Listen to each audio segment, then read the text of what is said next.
Sir, SIR प्रकरण की सुनवाई के दौरान सुप्रीम कोर्ट ने एक बहुत गंभीर और चिंता पैदा करने वाली टिप्पणी की। अगर जीत का मार्जिन काटे गए वोटर्स की संख्या से कम है तो हम हस्तक्षेप करेंगे। क्या इसका मतलब सर ये है कि चुनाव परिणाम subject to final judgement of Supreme Court होंगे? देखो, सुप्रीम कोर्ट का जो फैसला है ना, प्रगतिशील फैसला है। ये प्राकृतिक न्याय के सिद्धांत पर आधारित है, नेचुरल जस्टिस। और एक बार पहले भी सुप्रीम कोर्ट ने टिप्पणी की थी सुनवाई करते समय, एसआईआर की जो थी अपील से है। उन्होंने कहा था ऐसी कोई बात नहीं, चिंता नहीं करें, एक बार नाम कट गया तो मतलब ये नहीं कि हमेशा के लिए कट गया।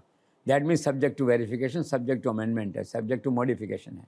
वो उसी की व्याख्या को आगे बढ़ाते हुए सुप्रीम कोर्ट ने अब ये कहा है नेचुरल जस्टिस के बेस पे।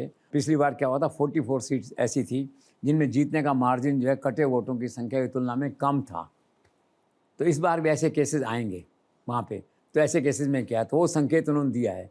चिंता की बात यह है, पिछले चुनाव में जो 44 सीट्स पे ऐसा हुआ था, इस साल मान लो अगर 24 सीट पे ऐसा हो गया, 15 सीट पे ऐसा हो गया, जहाँ की जीत का मार्जिन जो है उससे कम है, जो वोट कटे हैं वहाँ जो है, तो फिर सुप्रीम कोर्ट हस्तक्षेप करेगा। हस्तक्षेप के क्या मायने हैं? इनडायरेक्टली जिसका मतलब ये कि क्या उन सभी सीटों में फिर से पुनर्चुनाव होगा। ब्रॉडली कहा जा सकता है कि उन सीटों का जो फैसला है, that will be practically subject to the final judgement of the Supreme Court in all those cases. So let's see क्या होता है।